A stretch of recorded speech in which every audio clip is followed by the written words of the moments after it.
Hi, everyone. It's great to be here, and great to be here with you, Shannon. I'd love it if you would start, for those in the audience who don't know, just tell us a little bit about what Cleo is, what you do. Yeah, happy to. First, I've been here for a little bit of the event, and I've gotten to hear all the questions, and it's really inspiring to hear all the questions you're all asking, and just that this event even exists. So, happy to be here. So, just taking a step back. So Cleo, yeah, we're a company here. We're actually just a few blocks away down the street. Cleo helps working parents, moms and dads, expecting parents, be successful at both career and at home. And just to back up for a second, why did we start this company? Maybe some of you are experiencing this now, but as you kind of grow up in your career, you start to look around, and I was looking around and I was like, where are the women? Where are they? And why are women not in leadership positions? Why are they dropping out of the workforce? And something I realized when I looked at data was that the drop-off happens when they start families. So often starting a family is kind of the career cliff for a woman and the family cliff for a man. And so I figured if we could really help this moment in a woman and a man's life when they're transitioning into parenthood and helping to get them back to work again, then this would have a larger impact on all the problems and all the things we've highlighted today. And so this takes a lot of forms, but typically, and tell me if I'm wrong, you get employers to essentially buy in to providing this as a benefit to their employees. And what they get is access to a range of experts and resources. Might be helping you plan the pregnancy, might be a lactation consultant, might be a sleep aid for those nights when you're trying to go back to work. How do you sell this? Well, I guess, how many employers have bought in at this point, roughly? And how do you sell it to them, especially if something like, how do you convince them this is something worth investing in for their workforce? Yeah. Could I just ask a quick question? Who in the room knows or has someone very close to them, a sister, a peer, a colleague, a friend, that is starting a family or has recently had a child? Just show of hands. And how many in the room are parents themselves? Right. And how many parents also work? Right. So what I'm saying is not news to you. Right, we get employers to pay for this. We sell to employers. Right now, we work with close to 60 employers across tech, across retail, legal, finance, and there's a couple things that happen. So first, parents spend a lot of time at work. You spend a lot of time at home, but you also spend a lot of time at work. And I think to be successful at work, you've also got to have your home in order. And I think more and more employers are realizing that today. So when we go in and talk to employers, it's really interesting. We talk to HR, we talk to benefits. And sitting on the other side of the table is often a woman, often a mother. And they're just like, please, let me have this. I had a baby recently. I know how much this could help. And so there's that sensitivity to it. And then another thing that's happening is employers do care about recruiting and retaining women, and they also know about this career cliff when women transition into parenthood. And they also know that a lot of their dads are asking to be more present at home too, and they want to support them on their journey as well. So attrition, retaining more women is one of the reasons why employers want to work with us. And then another reason, little known fact, is if you work for a very large employer, probably like if you're part of a company that has 1,000, 2,000 and up employees, ask your HR or your benefits team, but I'll bet your number one, if not number one, top 3 or top 5, but the number one health spend is probably pregnancy and newborns. Number one health claims, pregnancy and newborns. It's not heart disease, it's not diabetes, it's not back injuries, it's probably pregnancy and newborns. And that's often because, of course, I mean, Serena Williams had a baby and almost died giving birth when, like, a woman who has access to amazing resources almost dies giving birth in America today. There's something wrong with the health system. So it's no secret that the US maternal mortality rate is like the highest of any developed country.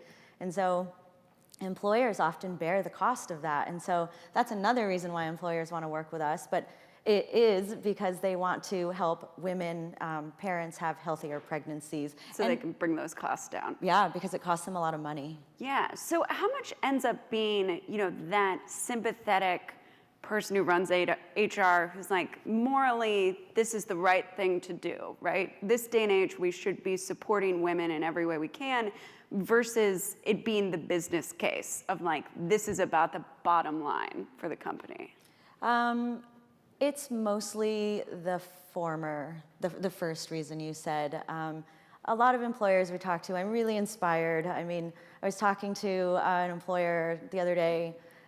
He was a CEO at his company. He is a man. He had his second child when he was a CEO of another company, and he told me about how hard that experience was for him. And when I brought up the cost savings, I had my ROI already, and I was like, if we only get 4 moms back to work, it'll cover the cost of the whole program. And health claims, I know your C-section rate is this, and we can reduce your C-section rate by this, and it'll save you this much money. And he was like, I am not interested in the cost savings, actually. Like, great if that happens. I definitely won't say no to it, but I really want my employees to have happy, healthy pregnancies. I understand that 4th trimester when they're learning to be a new parent, how hard that is, can't get the baby to sleep, can't feed the baby, both parents are struggling. And then that 5th trimester when parents are learning to be working parents, how that's even harder. And he's kind of went through that himself, so he didn't want his employees to have to kind of struggle in the way that he did and wanted the support that we offered. Okay, so empathy parent to parent can be very strong here. What do you see, looking at the broader picture here, to ask a really obvious question, why does it matter if women stay in the workforce? Why is it a problem, from an individual to a societal level, if companies can't do a better job of making sure they're helping women make it work during that longest, shortest, toughest time? Yeah, I'll talk about both the macro and the micro of this. So, it's funny, I mean, being a startup founder and meeting lots of other startup founders, and they have companies that, mobile phones, AI, the internet, security, and like that's what they're making bets on. And those are really transformative, important infrastructures that have changed our society. And us at Cleo, we're making a bet on women. We believe that this is a really transformative infrastructure that can change society and already has. And so just some numbers to throw out. In the past 30 years, the increased time that women have spent in the workforce has contributed 11% to the GDP. That's $1.7 trillion. That's equal to Social Security, Medicare, and Medicaid combined. So for the US economy, women cannot leave the workplace. And of course, companies, they reap a lot of those benefits that directly affects their bottom line. So this is not a passing trend. This is not like Silicon Valley, progressive companies, like giving new benefits that, it's not that. This is something that the US economy relies on. So it's not gonna go away. Employers have to find a way to solve this problem. More and more women will keep entering the workforce, and we want those diversity numbers to get beyond 30%. And so employers have to crack this nut. And then on a micro level for the woman, the man, the mother, the parent themselves, there was, it's kind of a math problem. So if you're probably, say, director level engineer, you're maybe making $150K. And if you have a child, it might cost you, I don't know, let's call it in San Francisco, it could be 70 or 80% of your income to have a nanny, to have a cleaner, to really set up your operations at home so that you can get the sleep at night, go back to work, and still have your home life taken care of. But the interesting thing, right, is that as your child gets older, as you get promotions, your salary is going to go up and your home operations costs are going to go down. So the delta becomes bigger. And so it's a way, I like to think of it, it's a way of investing in yourself and in your own future, because your salary is going to keep increasing, but the costs will continue. They may not go down, but your salary will increase. What do you see? I'm sure we could poll the audience and get a lot of interesting answers, and maybe in Q&A you all can chime in on this. But from your experience, what do you see as the biggest pain points, challenges, the sort of tipping point factors of like a woman who wants to go back to work just can't? I mean, what do we need to overcome? What help is needed? Yeah, so there's the real obvious, well, I guess the obvious, some of the obvious problems, and I'll just share a story. We work with a company in fintech, and one of their employees, she's a first-time mom. She was an engineer, worked on the engineering team. When that company first started, or when she enrolled in her Cleo account, we asked her about returning to work, and she said, absolutely going to return to work. Love my manager, love my job, love the work that I'm doing, love my team, definitely going back to work. Fast forward, had the baby, and she struggled with lactation. And she just said to us, look, if I can't feed my baby, I'm not going back to work, end of story. Like, it's that simple. Like, she wasn't sleeping because she couldn't feed her baby. I mean, there was some postpartum depression. I mean, she really, really struggled. So we were able to put all of those resources around her. We gave her a sleep trainer, a lactation consultant we sent to her house, a marriage family therapist so that her and her partner could talk about dividing responsibilities. So we really wrapped her with a care team that could help her with all of the in a holistic way to meet all of her needs, because it wasn't just going to be one thing that solved that. It wasn't just that she couldn't feed her baby. It was that she was also not getting sleep and all those other things that I mentioned. So fast forward, we ended up getting her back to work, and then the happy ending of that story was, one, that she went back to work. We cared a lot about that, but two, their VP of people sent us an email, wrote to us and said, just want to let you know, you got a female engineer back to work in this town. Like, engineers are worth gold, but female engineers are platinum. Like, your program is completely paid for itself. So there's just a real active interest in companies investing in this. And you've mentioned a few times, this sort of progressive San Francisco thing. You see a lot here of tech companies as a means of competing, offering better and better benefits. And I think we can get in a bubble a little bit where I'm like, oh yeah, of course my friend got 4 months leave. Where are we sort of overall? How well are companies doing in terms of getting to that level where they're providing what they need to get women to stay? Are we in a bubble here? Is it totally different? Than an hour away from here? How do you see the landscape? Yeah, it's a pretty diverse landscape, and companies are also rapidly changing. I'll just say, I don't think any company has totally cracked the nut on this. Even some of the really big companies with all the resources you could imagine have not totally cracked the nut.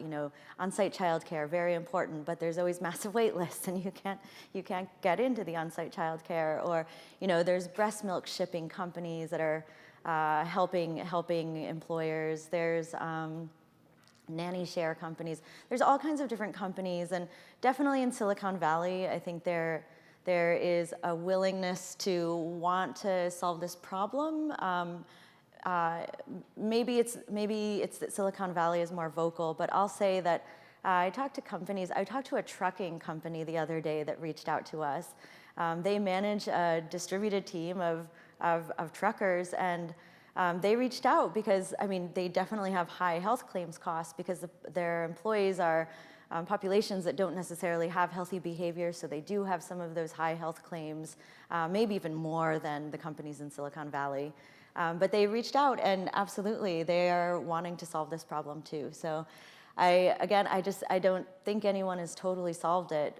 But Bridget, who was speaking earlier, it's like, yes, we're all hearing about it. We know it's a problem. There's a national dialogue about it, tons of news, but how are we solving it? And so this is just our approach, Cleo's approach to solving one piece of it. Yeah, and why is there that gap? Why hasn't a company cracked this yet, despite all the attention, especially in this part of the world, that is given to it these days? Yeah, I don't know. I'll say, I think one of, we're an early stage startup. We recently closed our Series A with Greylock Partners. It's very exciting. We're 2 women founders. We're 2 women of color. When we went out to fundraise, I'll just say we don't look the pattern that exists. 2 women of color. We're not MIT grads raising money for a data analytics company. We're 2 women raising money for a company that helps other women. And so it doesn't really look like that pattern of investment. And I think that we were able to have a lot of quick wins and also really build a business out of it. And so more and more, I think we'll see these types of companies, because I think what we've demonstrated is that there is a huge market out there. There is a willingness to pay by employers, by health insurance carriers, by consumers even. I mean, I don't know if anyone in the audience has tried to find a lactation consultant or a sleep trainer or a doula, but I mean, it's like interviewing. You need a candidate pipeline, and it's like interviewing for your team. I mean, it's really hard. You're like building your personal care team, basically, and it's hard. It takes a lot of time, and you might go through multiple people, and you've got to make sure it's a good match. And if we can take that work off of your hands so that you can focus on building your team at work, there's a business in that. How many women in here would call themselves millennials? Okay, quite a few. Among your users, a lot of millennials, I believe. How do you see the challenges and opportunities being different for that generation of women than previous generations? I'm very glad you asked this question, because this is something that comes up a lot for us. So we work with thousands of parents across 35 countries. So we see a lot of different types of parenting, from Singapore to France to the US, but a few common trends that we're seeing across this diverse group of parents that we work with is, number one, there's not often a stay-at-home mom. So dual income households, both parents work, and there's almost a rejection of the male breadwinning model. It's like, no, we both want to be successful at work and at home. Second thing is that women and men, they're waiting until they're older to start families. And if you wait till you're older, the health system immediately views you as high risk if you're over 32 or 35. So suddenly you're high risk, and suddenly you may have a C-section, you may have a preterm birth, your likelihood is higher. And then third thing that we're seeing is a diversity of ways that babies are welcomed into families. So adoption, surrogacy, to same-sex parents, to single parents. I myself am adopted. It's something that's very near and dear to my heart. So those are big trends that we're seeing on the family side. And then on the workplace side, right? It's like workplaces, they're looking to make their workplaces more inclusive. They want more diversity. And there's just something about families are changing over here, workplaces are changing over here, but families have just changed faster. And now workplaces are really just struggling to really keep pace and just really try to kind of meet families where they're at in this kind of new family dynamic and this new evolution. But again, I'm hopeful. I mean, when a trucking company reaches out and wants to help their LGBTQ parents, the world is changing. I did some reporting on millennial parents and spent a bunch of time with millennial moms, and a refrain that came up again and again for me was that they feel this kind of freedom to do things differently than their mothers did, right? They can choose and forge their own path. They can have it all, have the career and the family or not, et cetera. But with that freedom came so much stress about trying to figure out what the right answer was in terms of who they were and how they wanted to approach things. Does that come up too? I mean, do you deal with these issues of identity and, okay, I can choose anything, but what do I do? Yeah, that's something that's very real and not often talked about. And I think Bridget touched on it earlier. Am I a mother? Am I a software engineer? Or can I be both? Or what is my new identity? And I'll just share a story. We work with a woman she's a senior VP at Wells Fargo. She's 39 years old, didn't think she could have children. She bought a one-bedroom condo because she didn't think that was in the cards for her. Her life was set. She was married to a CrossFit instructor. They had their one-bedroom condo. Fast forward, she ended up pregnant. Her entire life had to change. And I'm trying to just remember the order that this happened. She had the baby. I mean, a couple things happened, but I'll skip over that. She had the baby, and well, no, I'll just share one thing because it's kind of a fun story. Sorry. When she enrolled in Cleo, she first-time parent was like, "What is this? What's a doula? What's pelvic floor physical therapy? Why do I need that? When do I need it?" She didn't know anything, and we explained it all to her and showed her, our app. You put in some information, and then it creates kind of a playlist of care, and basically your journey through your pregnancy, through your postpartum, all the way up to your baby's first birthday.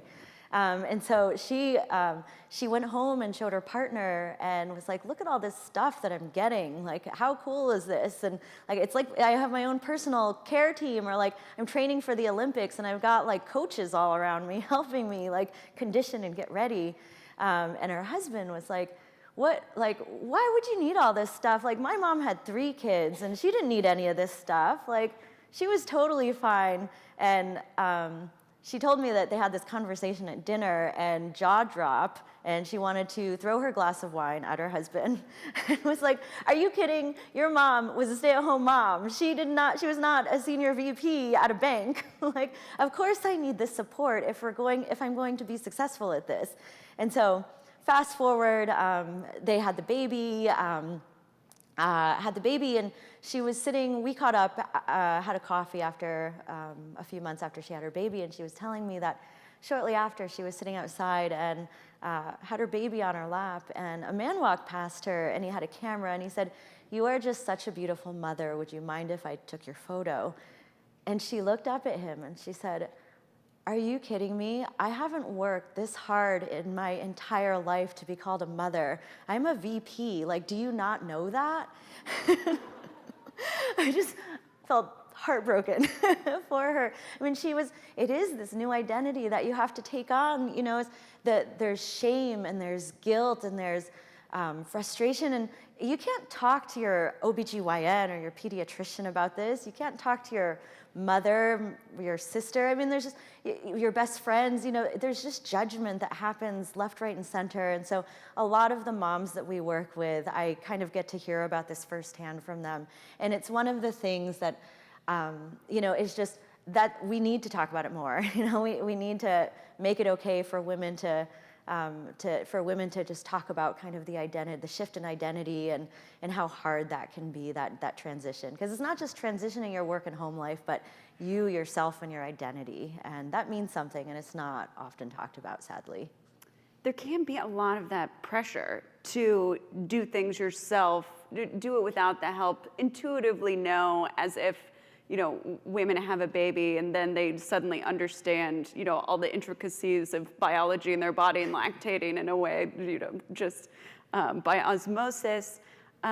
Is that something you find with the women you work with, that you have to explain to them that, like, no, there is no shame in reaching out for this help? Oh, completely. I mean, even kind of building that relationship with the parents that we work with so that they feel comfortable enough to message their, what we call Cleo guide, and tell them what's wrong with them. We have to build that relationship. And something we've noticed is a lot of the women that we work with, these are like type A women, have succeeded in everything in their life, worked really, really hard.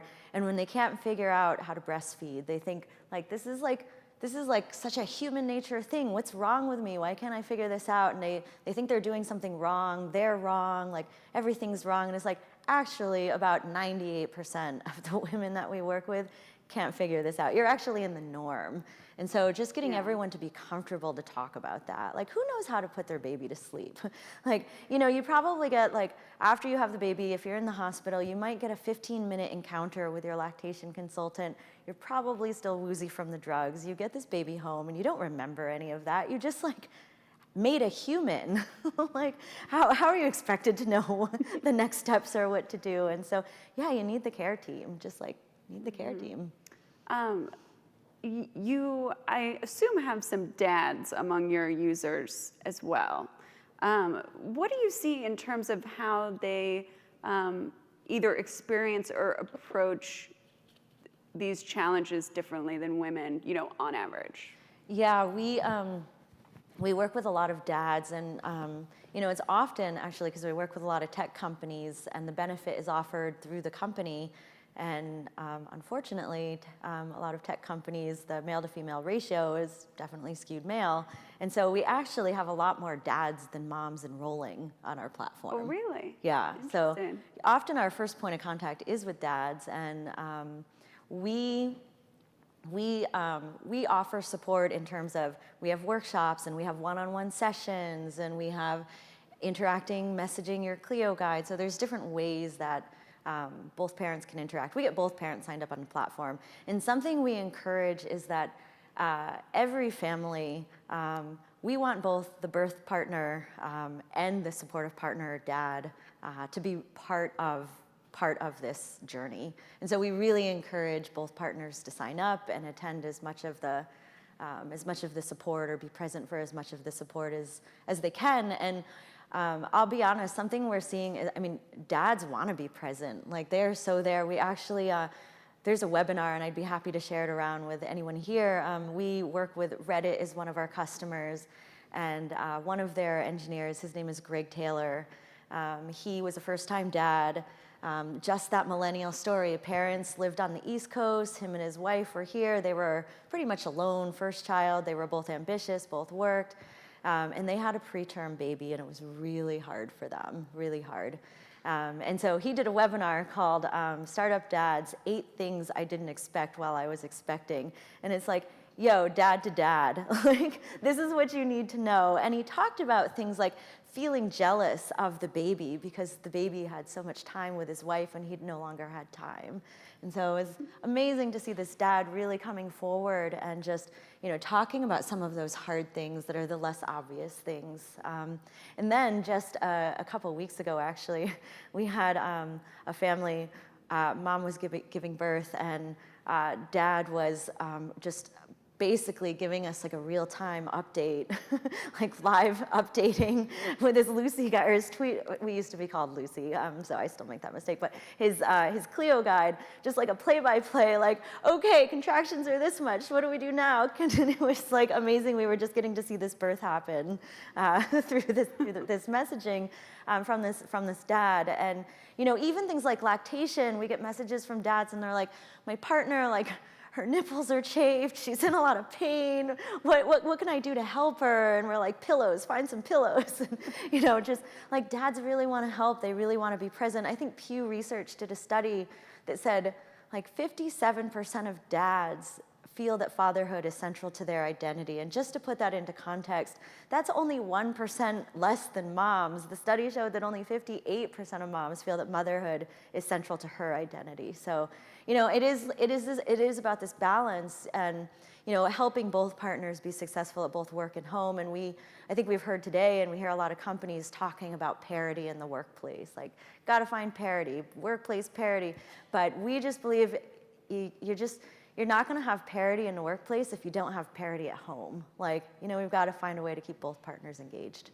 Yeah, you certainly see examples here in the Valley where companies will give generous paternity benefits, but struggle to get men to take it. That there seems to be more pressure from a different direction on men of saying, okay, well, that is there, and to have a parity at home, you both need to be present during those early days, and yet they feel they'll indicate they're not serious about their career. They actually take up companies on this stuff. I mean, do you ever see, it's great that the dads are so engaged on the platform, do you ever see those types of challenges too, where you sort of have to draw them in and help them take advantage of this kind of thing? Yeah, 100%. And I mean, I think the Wall Street Journal just did a big piece a couple weeks ago or last week on sort of dads and the stigma of dads taking leave. And, yeah.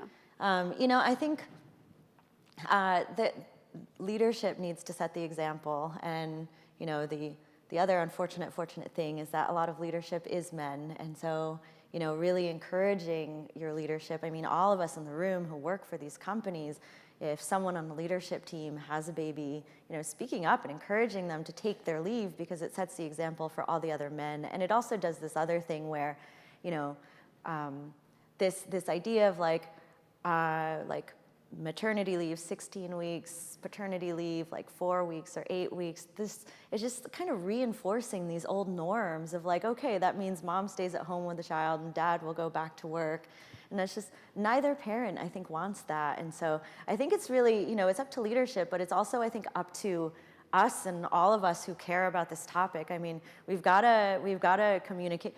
It's funny, when we talk to benefits and HR leaders, or we talk to other leadership, parts of the leadership team, they don't know unless they hear. It's like you don't measure what you don't see, and it's like, unless their employees are vocal about something, they're not going to change it. They're not going to think that it's a thing, So, I mean, I think if you're a parent, if your colleague is an expecting parent, if you someday yourself want to be a parent, or if you just care about this topic because you think it is the right thing to do, like, make sure you've got to tell your HR, you've got to tell your benefits, but more than that, because sometimes HR and benefits maybe doesn't have a huge budget, doesn't have a lot of decision-making power. Like, tell your leadership that this is a real thing and that they need to kind of step up and really care about this. Like, if you really want to recruit and retain women, like, you've got to help them through this phase of life, and you've also got to help their partners be available to them at home. Okay, great. I would love to open it up to questions and hear from some of you all. Anyone have queries for Shannon? Someone up here, I think.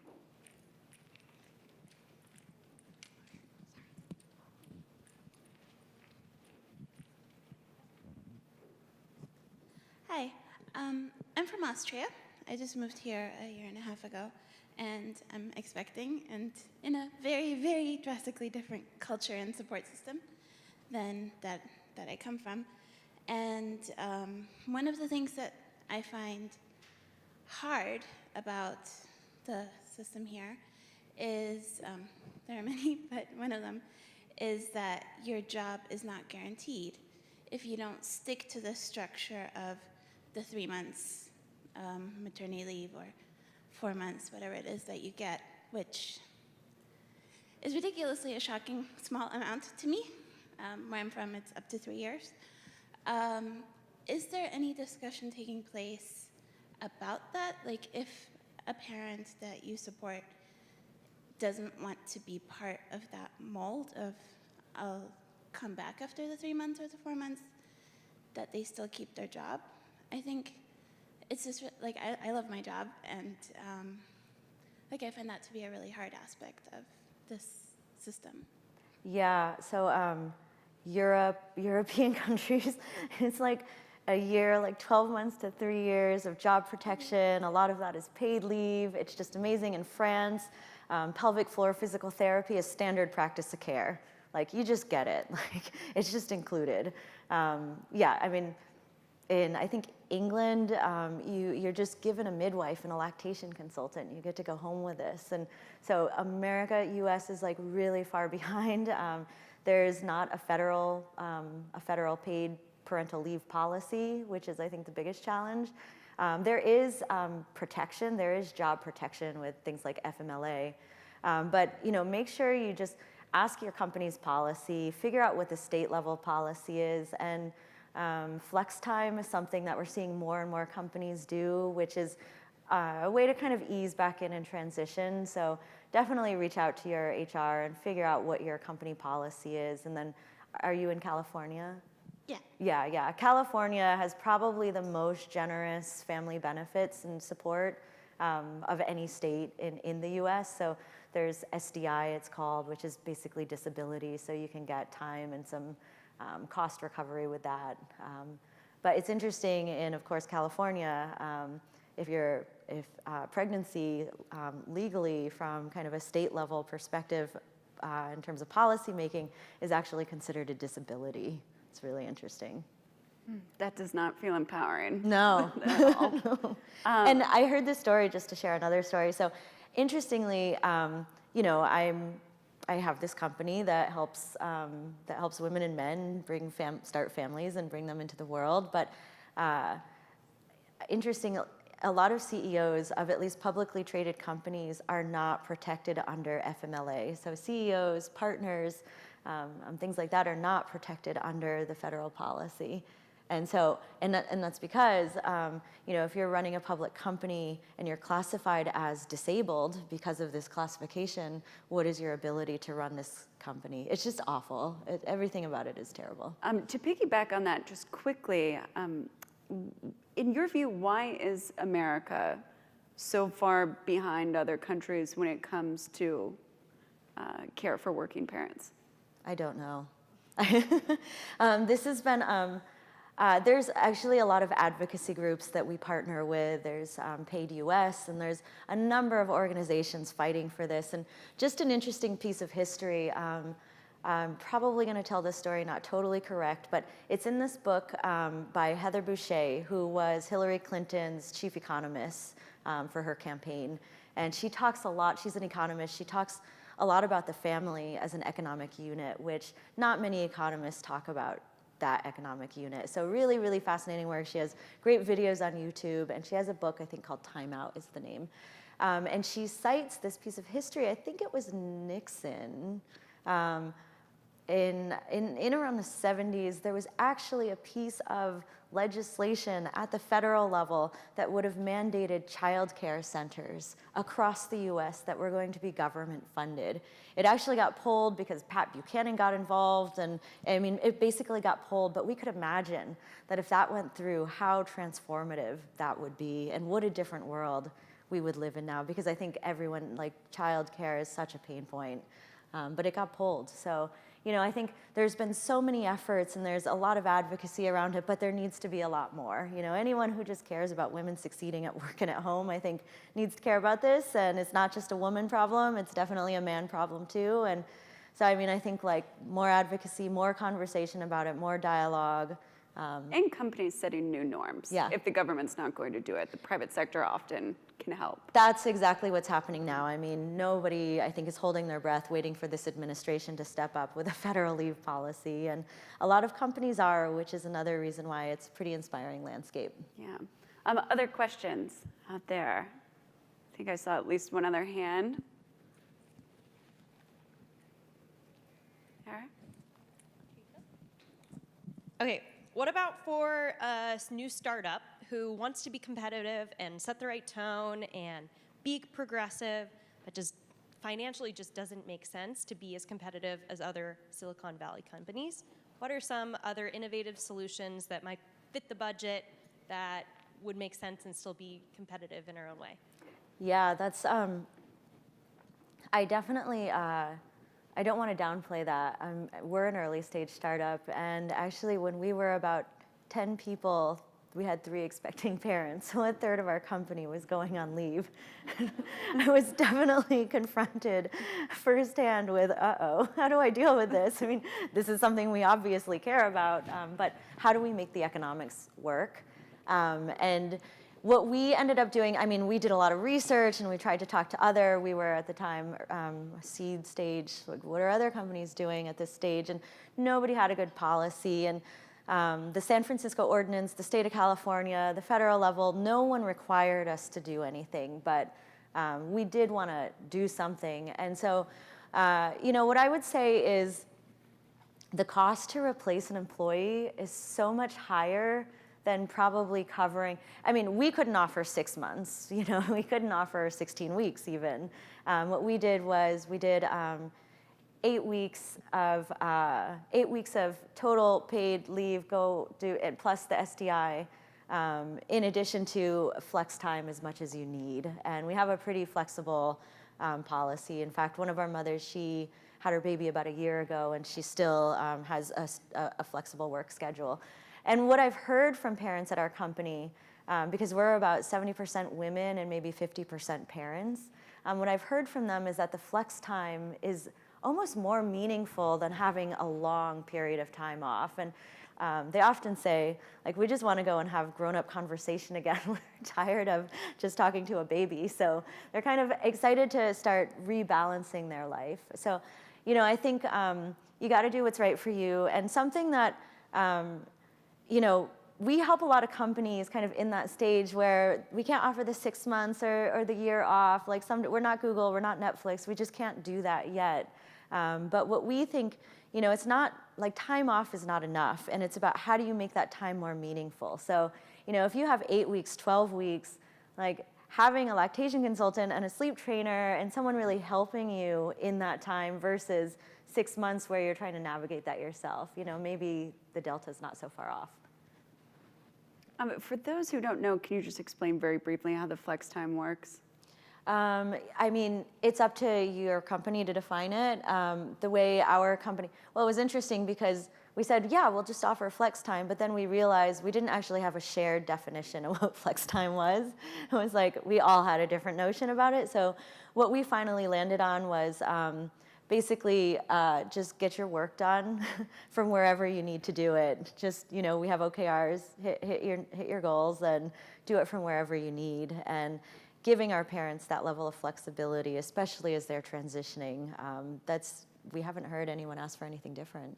Mm-hmm. But some companies also, some companies say like, well, you can take 1 day at home or you can take up to 2 days at home or, there's just different ways that companies do it, but we say just hit your goals.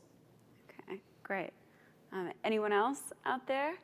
One in the back, please.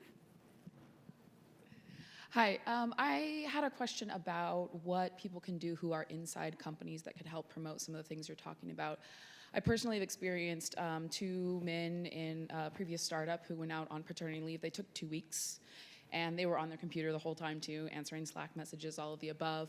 And I personally have always felt that that's a level of equality that when you walk into an interview, if they're gonna look at you, size you up based on your gender, based on whether you're wearing a ring, what age you are, how can we start to promote that being not just a woman's issue, but a whole company-wide issue, a people's issue, not a gendered issue? And sort of to that point, something that Bridget mentioned earlier about the case study that she offered about what diversity does is going back to the data. And then similarly, Emily mentioned, we still are looking at a lot of capitalists. So showing the bottom line and how do we get that to be not just a female issue? So what are some things that we could do to promote that inside our companies right now? Yeah, I think first thing is organize a session, invite a speaker in and just start talking about it. I think just start a dialogue about it. And I don't know which company you're at or if you have like a parent CRG or if you have kind of resource groups or kind of working clubs or anything like that. But I think first thing is just start the conversation. It's really important to even just invite execs, get an exec sponsor to come and participate in it. I think the kind of removing the, making it not a genderized conversation. In fact, it affects everyone. And so, I don't know what formats you have, meeting formats and things like that, but what we've done before is we've went in and we've been invited by a company leadership to talk in an all hands about some of the help teammates who are not yet parents or maybe not as sensitive to it as they need to be, but help them understand what's about to happen to parents or what the parent's life is and help them just kind of empathize and help them understand like what that third shift at home is like for a parent after they leave the workplace. Another thing we've done is we do on-site workshops. We've done, our most popular one is one called Tiger Moms and Helicopter Dads, what's your parenting style? And this draws parents of all ages and often draws a lot of execs because they are parenting and they want to know kind of how to better parent. And we've seen attendees come that are not even parents yet themselves, but they might have a sister that has a child and they just kind of want to be part of, they want to be a good aunt and understand kind of that relationship. And so I think like the more you can invite the conversation into the workplace, then the more I think it will naturally arrive that this is not just a gender, this is not just a woman thing, this is not just a man thing, but it's a people thing. Yeah, it's something that we all need to support each other through. Another thing we've done before that's kind of fun, I make all of our collateral still because I love making collateral. And we have these 2 campaigns. One is called Eat, Sleep, Poop, and there's just on a postcard, and eat, sleep, poop, because as a parent, that's pretty much all your life will be in the early days. And there's 3 cookies in it that are emojis of the eat, sleep, and the poop emojis. And then the other one is a postcard that says, I make milk, what's your superpower? And there's cookies that are boobs. And we've been asked by companies, we'll do a desk drop, so we'll leave the boob cookies on everyone's desk, and not just the parents' desk, but imagine your colleague who's like the 22-year-old dude rolls in and he's got boob cookies on his desk. It definitely starts a conversation. When they ask about it and you talk like, oh, it's about breastfeeding and destigmatizing breastfeeding, and this is what happens, and this is why we have lactation rooms. Did you even know we have lactation rooms? Don't use them for meetings. So just normalizing it, making it a part of the workplace, not pretending like everything outside those walls doesn't exist. Yep, that's right. I mean, workplaces, there's conversations about disabilities, there's conversations about sexual preference, there's conversations about race, but there's not often conversations about parents, and there is real discrimination that parents face. I think recently there was an article in the New York Times all about pregnancy discrimination across America. I mean, it's a real thing, and any parent in the room has probably experienced it. I mean, ask any parent, and they probably will tell you things like, if you're a woman, people think that they can just touch your belly. That's not okay. There's just all these things like, oh, happy hour at 5 o'clock, team building. Like, of course I can't make that if I'm like breastfeeding, have to go home to my kids. Like, it's just like, and then I don't get like FaceTime with the manager, like it's putting me at a disadvantage. And so there's just this kind of implicit, built-in discrimination like hidden in these systems that just seem so normal. And one other thing I'll point out is we all know what unconscious bias is, right? Harvard, when Harvard came up with those tests, there's like 18 of them, I think. There's like race and gender and age and Asian Americans and name it, all kinds of tests, but there's actually not one for parents. There's not much conversation about unconscious bias and parents, and it is a real thing, and I think that's just it. We need to start the dialogue. Great. Okay. Well, I think we are even over time a little bit, so we'll bring it to an end. Thank you all for your questions, and thank you to Shannon. Thank you for having me.